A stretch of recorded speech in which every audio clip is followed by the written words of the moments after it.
that. And so I'm going to turn it over to Emily to do the style of the month, which I believe is Stouts and Strong Ales. Take it away, Emily. Let me know if you have problems sharing, but you shouldn't. Yes, I do. Okay. Yeah, you disabled screen sharing. What? Sorry. How? I did I don't not. How know. could? I don't know. Okay, hold on a second. Let me just see what's going on here. You guys should be able to It share the wouldn't screen. be. It's tradition at this point. So Wow, I can't believe that. I set it up too. Advanced sharing. One person can share at a time. Yeah. Multiple only hosts. That's a stupid thing. Go ahead. Now you can go. I don't think there's a preset for that when you set up the meeting, by the way. It has to be done once you enter the meeting. Okay, go ahead, Emily. You should have it now. all right. All right, cool. Hi. Let me move my stuff over to the one screen so that I can actually see everything. Welcome to Style of the Month, Strong Stouts and Ales. Normally I have a little historical thing at the very beginning of the slides. I completely forgot about that for this time, so I'm sorry. I'll try to see if I can add it on to the slides that I post on the website.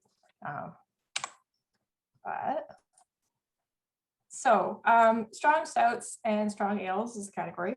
Starting it off with Strong Stouts. These ones here on this slide are mostly characterized by the ingredients. So tropical stouts, they're, I guess, geography. So like tropical stouts is like, think of like a rum. So using the ingredients from tropical destinations, sugars and fruits, and it's very light and sweety.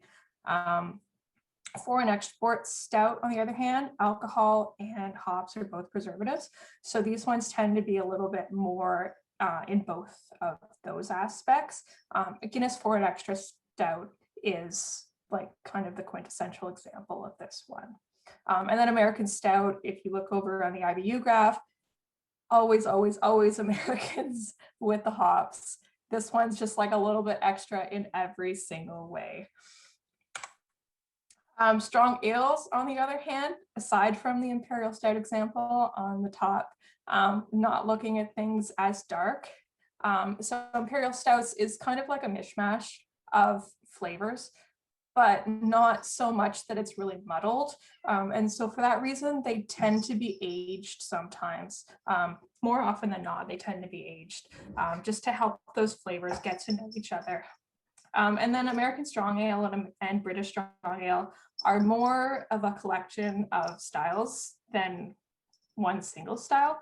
So like it's not a stout, it's not a porter, it's not a barley wine, but it still is characterized by the ingredients of that region. So like the American Strong Ale will have more hops than the British Strong Ale. British ingredients, British malts, American malts, that kind of thing. And then the strong British ales. Burton ale is a subcategory of a strong British ale. It originated in Burton before IPAs were really a thing.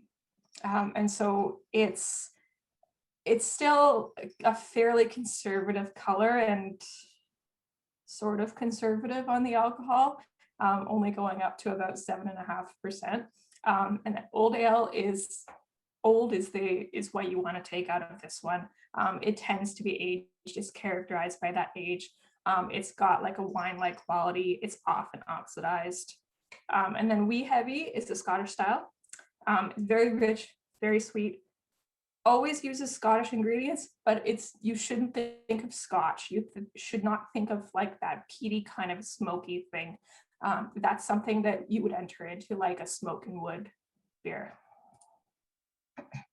Last category or last subset of categories, barley wines and wheat wines. If you look at the ABV chart on the bottom, that's what these are. These are like off the charts. They're not really, they're pushing the limit of what beer is. And then the definition between American and English barley wines, again, is like the IBUs and the types of ingredients. So the American one has a lot more emphasis on the hops. The English one has more of like a caramelly, fruity, dark fruit kind of thing going on. And then wheat wine, wheat wines they're highlighting a wheat flavor, but you shouldn't think of them in terms of like a wit or a Weiss beer, because they originate from American stouts, from American wheat styles. they don't have any tie to like a wheat beer. So there's no banana, no clove, none of that kind of stuff.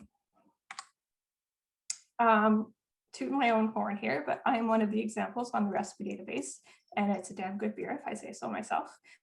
Eric, our former president, is also one of the examples on there with his Bridal Brow, which if you haven't had it, is super good. And I think Rebecca will also agree with that. We also have the Bourbon Barrel Russian Imperial Stout, which a bunch of people have brewed, and one of these days we'll make it into a barrel at People's Pint. If you want to find any of these styles in Toronto, I had such a hard time putting this list together because we have so many of them. I think it might be just the water here is so well suited to dark ales. We have so many Imperial Stouts, so many American ales, so many American Stouts. Two of here on the list, the Sons of Kent, that's a wee heavy. That was Ontario Brewing Awards or Canadian Brewing Awards winner. And likewise with the Kensington, it's a stout. That was also a winner at one of those. Unfortunately, I made these slides a little while ago, and I don't think the People's Pint Old Fortran is available anymore. But Wellington has an English old ale here. It's in a purple can called Iron Duke Recipe 86. It's going to be my next one of the night, so I can't tell you how it is right now. But I'm drinking their Russian Imperial Stout right now, and it's really good.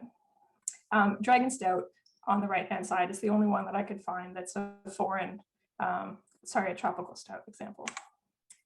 Next month, we're officially 3/4 of the way through Style of the Month. So we're going to be moving on to the last quarter. Wheat and rye beers is going to be the first of that end. And if you would like to make a wheat and rye beer and you want to find something in the recipe database, you're crap out of luck. Sorry. It's the first time this has ever happened that we don't have an example of style. So if you know somebody in the club who makes one, who'd be willing to share the recipe, send it to myself, send it to just the club in general. I think it's recipes@gtabrews.ca is the address. There's a blurb at the bottom of the recipe database page on our website. We'd love to have it in the database. That's all I have for Style of the Month.